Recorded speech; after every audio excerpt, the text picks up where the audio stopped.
Hello and welcome to the latest edition of Untitled Reviews.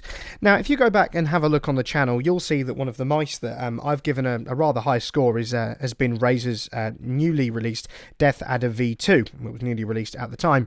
And with this all-new DeathAdder V2 Pro, Razer looked to have cut the cord and made the mouse even better, which looks to be one of their most inspired decisions yet. However, that cutting of the cord does come at a bit of a high price. The wireless DeathAdder V2 Pro now goes for a cool $129.99. And although for a wireless mouse this does seem to be fair given today's market and the other mice that we featured on this channel, such as Corsair's Dark Core RGB Pro SE and HP's Omen Photon, that roughly comes at that particular price, it's a practical doubling of the price compared to their wired variant of this, the DeathAdder V2. But to be honest, adding wireless connectivity may just be worth the outlay. Now, inside the box, Razer's rather new environmentally friendly packaging, which they're releasing under their moniker of the Go Green with Razer hashtag, which is their commitment to sustainability. You get the DeathAdder V2 Pro itself, complete with a little travel pouch, manual and detachable micro USB cable for charging. So, on the design side of things, how does Razer's DeathAdder V2 Pro stack up against the competition? Well, as far as those gaming mice go for this kind of money, you'll be really hard-pressed to find a more comfortable mouse than the DeathAdder V2, given its signature contoured shape that has allowed it to sell over 10 million units, as well as its rather nice palm grip and the certainly comfortable rubberized sides. Furthermore, with its 88-gram weight, it is a little bit heavier than its wired counterpart and may prove a little bit too heavy for some, but for me, that combo of that 88-gram weight and contoured shape certainly felt just right. I prefer mice on the heavier side, I suppose. One thing to note, however, is that if you do like your mice even heavier than I do, there isn't any way to add any additional weight, as you perhaps can with other wireless mice like Logitech's G502 Lightspeed. Usually on the underside they'd put a little cubby hole, that one provides the receiver, before you get any ideas, to just put some weights in. And if you like the mouse a little bit wider, there is unfortunately no way of putting on any side grips or things to make it wider, and also given the fact it's a purely right-handed mouse, us lefties are going to have to wait a little bit longer. The DeathAdder V2 Pro features rather intuitive button placement and also featuring 8 programmable buttons, namely the 2 normal mouse buttons, the 2 on the side here for going forwards and backwards, and then a couple there to change the DPI level to make that go up and down. These buttons feel tactile and rather nicely firm and clicky as expected with such a premium product, and that also sees a rather speedy response time. DPI changing capability is going through 5 stages, from anything on the lower end of 800 right up to the zany 20,000 that the Focus Plus sensor makes the most use of. Quite intriguingly, with the DeathAdder V2 Pro, this is a rather strange decision. Razer have decided to continue with the more traditional tried and tested micro USB port for charging. It perhaps would have been nice, as some other mice have done, to include a Type-C charging port instead, like you get on some slightly more premium, more closely released headsets like Logitech's G Pro X Wireless. And to be honest, it is 2021 after all, and so a Type-C port would have been nice for the sake of modernity, but it's not really a huge deal given the fact that you do get an included rather nice braided micro USB cable in the box. Now, much like its wired counterpart, the DeathAdder V2 Pro makes use of some rather nice PTFE mouse feet, which you can see on the bottom there, which means that it has this unparalleled ability to glide, as with plenty of other esports oriented Razer mice. And it's not even on a level that Razer's own SpeedFlex cable that can match, and it feels really, really nice in hand, certainly largely down to its rather comfortable and ergonomic design.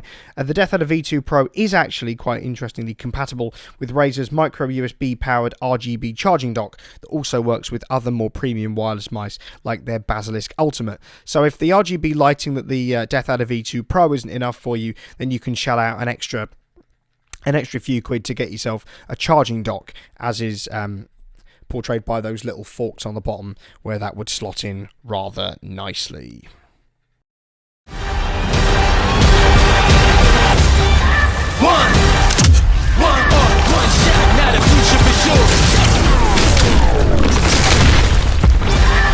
just coming daily under pressure.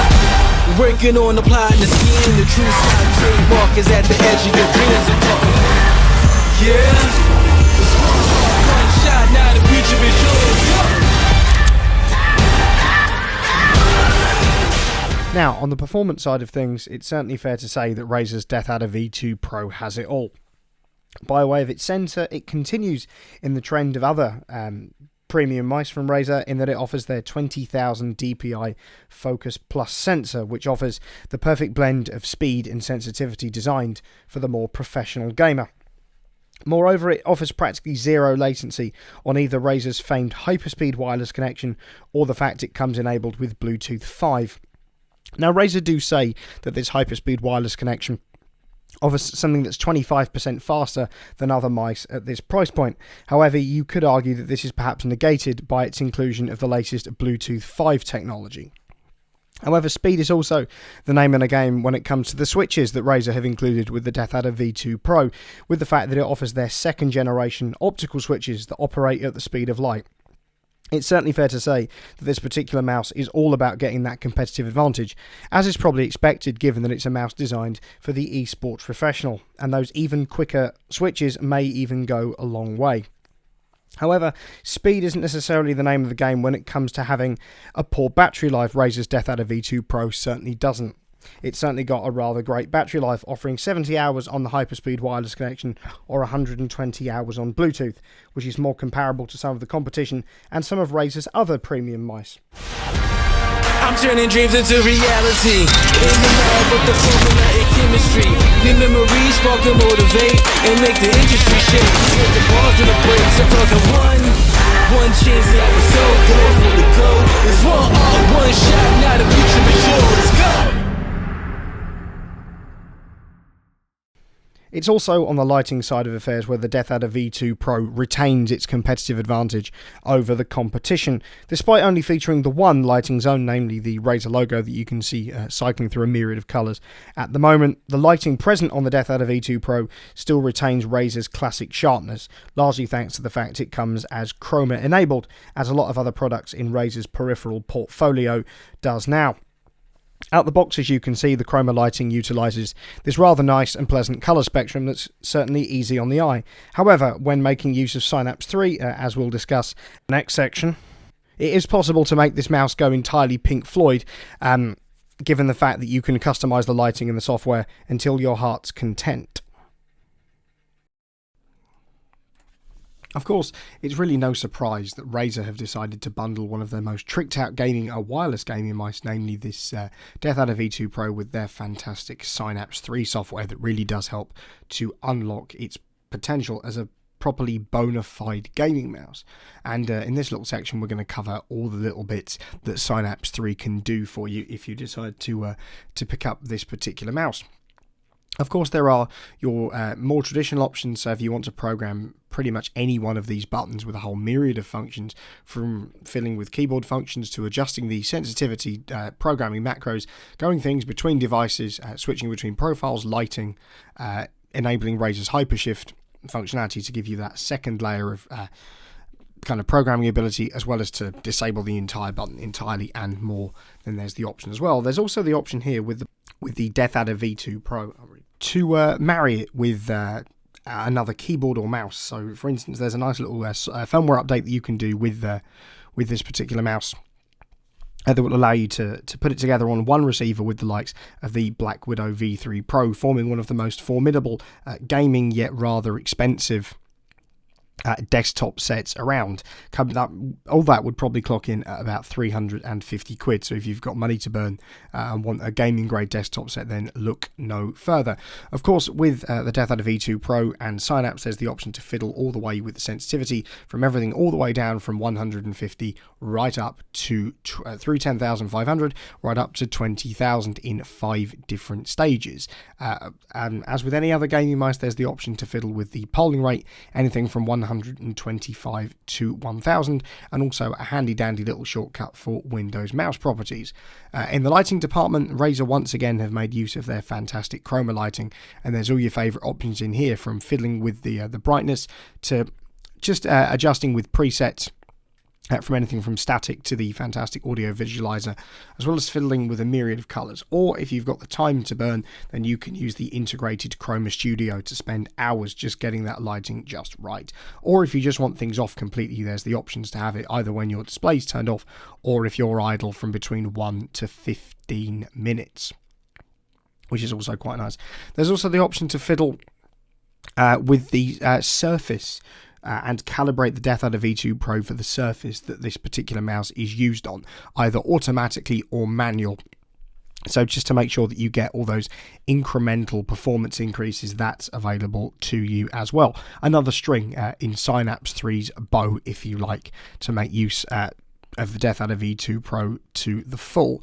Also, as this is a wireless mouse, there's also options for power saving and low power mode. So if you're running this wirelessly and you want it to enter low power mode at, say, 40%, then that gives you the option. Also, there's some fantastic wireless power saving, so the mouse will enter sleep mode at any time between 1 or 15 minutes.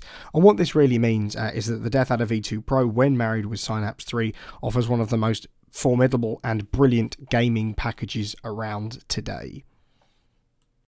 So, in conclusion then, should you pick up Razer's new DeathAdder V2 Pro? Well, if you're somebody that's looking to either emulate the pros or you are somebody that is a rather competitive gamer, Razer's DeathAdder V2 Pro will serve you well, largely thanks to its 20,000 DPI sensor and seamless wireless connection. In addition, if you're somebody who likes a more of a simple RGB setup, the DeathAdder V2 Pro will also cater to your needs, largely thanks to the fact that it only has one lighting zone, namely the rather snazzy Razer logo.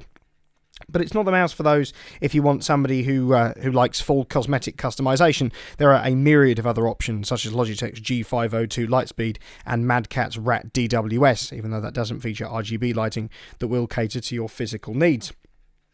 Also, if you're somebody that's on a bit of a tighter budget, given the fact that this mouse does cost upwards of 130 quid, there are a myriad of other mice out there for probably half the price that will offer the feature set that you're looking for. Now, all that's really remains to be said is that if you've enjoyed this video, don't forget to like, share, and subscribe to the channel. To follow us on Twitter and Instagram, links will be appearing on the screen right about now. And also to check out the blog in the description as well. There should be a myriad of articles over there that you should find interesting and engaging.